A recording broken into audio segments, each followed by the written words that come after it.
السلام عليكم ورحمة الله تعالى وبركاته كل توراشان دولشة قيمها يقدرين تشرف طبعا بدن كوسو دبada wararkii ugu dambeeyay xaaladda dalka Ethiopia qabadaha ilaa haata hortaagan wada hadalladii la rabay inay dhaxmaraan jamhadda TPLF iyo sidoo kale dawladda Ethiopia wada hadallada dawladda dhexe iyo sidoo kale jamhadda TPLF ayaa qayb kamid ah la isku afgaran yahay wafuud ka socota Yurub iyo sidoo kale Mareykanka ayaa wali ku sugan qayb kamid ah dalka Ethiopia waxaana ay dawladda Ethiopia hogaaminayso Ra'iisul Wasaare Abiy Ahmed ay booqdeen isla markaana loo ogolaaday inay boqosho ku tagaan caasimada TPLF ee Maqalla oo ay gacanta ku hayaan ciidanka federaalka ee Ethiopia Mareykanka iyo Yurub ayaa doonaya inay geeska gacan ka geystaan isla markaana ilaaliyaan dhinacyada oo loolanka ugu dhaxeeya Shiinaha iyo sidoo kale Ruushka Ethiopia waxay sheegtay in xilli kasta oo xaalad kasta iyo sidoo kale goob kasta inay wada hadalla ay diyaarsan tahay isla markaana ay la galayaan jamhadda TPLF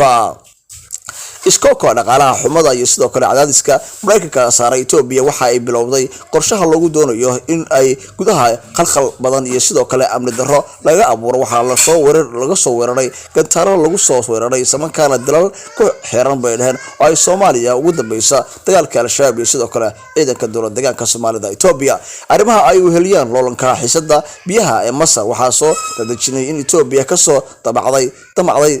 damacday biyaha wadanka Ethiopia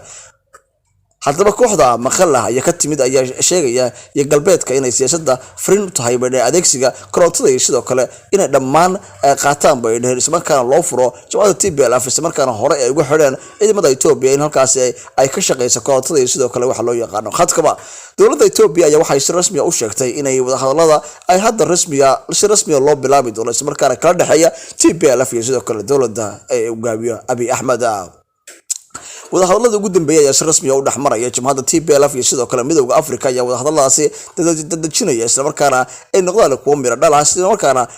labad lagu dabaalo xaaladda iyo sidoo kale kacdoonada muddooyinkii dambe ka dhacay Maqalla oo ahayd caasimada TPLF isla markaana haatan ay gacanta ay ku hayaan ciidanka federaalka Ethiopia waxaana uu sheegay Mr. Uhuru Kenyatta madaxweynaha dalka Kenya in isla markaana in wada hadalladaasi ay galayaan jamhadda TPLF iyo sidoo kale ciidamada federaalka Ethiopia hogaaminaya Dr. Abiy Ahmed inay soo dhaweeyaan isla markaana meesha ay fahamtay dardargelin ku jirta wada hadallada burburinta kasta oo ay dhulka